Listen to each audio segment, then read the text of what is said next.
are one of the tools I use most frequently in my middle school science classroom, and they're one of my most popular products on Teachers Pay Teachers. I get a lot of questions on Teachers Pay Teachers about what is a HyperDoc? How do I use a HyperDoc? How do you use HyperDocs? And how can I differentiate with HyperDocs?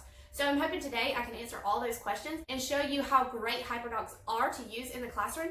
And I love using HyperDocs for subplans, and I'll show you how to do that too. So let's find out what all the hype is about HyperDocs, and let's get started. So what is a HyperDoc?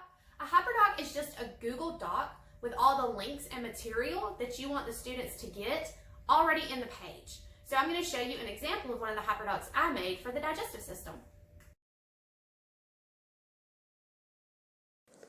This HyperDoc starts off with a link to a YouTube video. I really like how you can link videos and articles. I usually put all my links on the left, and then the right side is where I put the questions, and then the students already have those questions. They just have to go in, click the links, and answer the questions. This is showing you that you can also link to articles,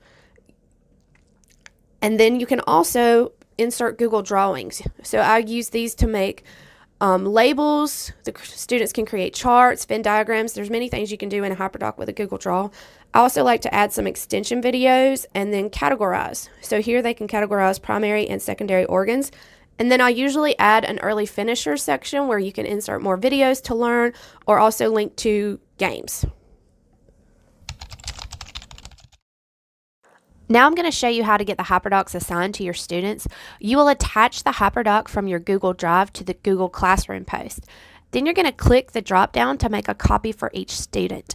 You need to make a copy for each student because when they click the link for the assignment, it will automatically make a copy of the HyperDoc in their Google Drive, and this is easier than trying to get the students to make their own copies and save them to their Google Drive. To send the HyperDoc to more than one class, just select the classes you want to post it in, go back, fill out the remaining items, and then select the paper airplane in the top right corner to send it out. I also love how easy HyperDocs can be for subplans.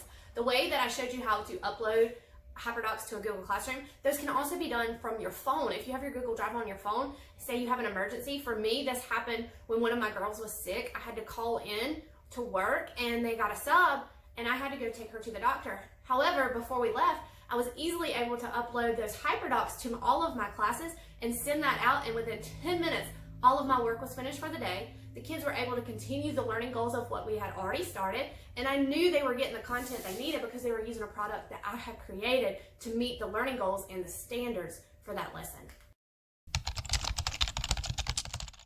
HyperDocs are also good for differentiation.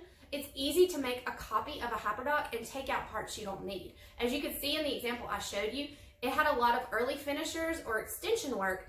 So if you don't need that for certain students, you can just easily copy the HyperDoc, take that material out, even take out questions that you know what? They don't need to focus on that. Here's what this student needs to focus on. So I'm going to take this stuff out, make it personal, and then send it out to those individual students. But you can send out different assignments in Google Classrooms to different students. So HyperDocs really help with differentiation. They're also easy to print. You can print the HyperDoc out and still send the digital HyperDoc copy to the student so that they can easily access the links, but they actually have something to write on. And a lot of students still like to write instead of having to type their answers. So that's another way you can also differentiate with HyperDocs. Thanks for watching, and thanks for getting hyped up for HyperDocs with me. If you have any questions or comments, leave them below and I'll get back to you. Thanks for watching. Bye.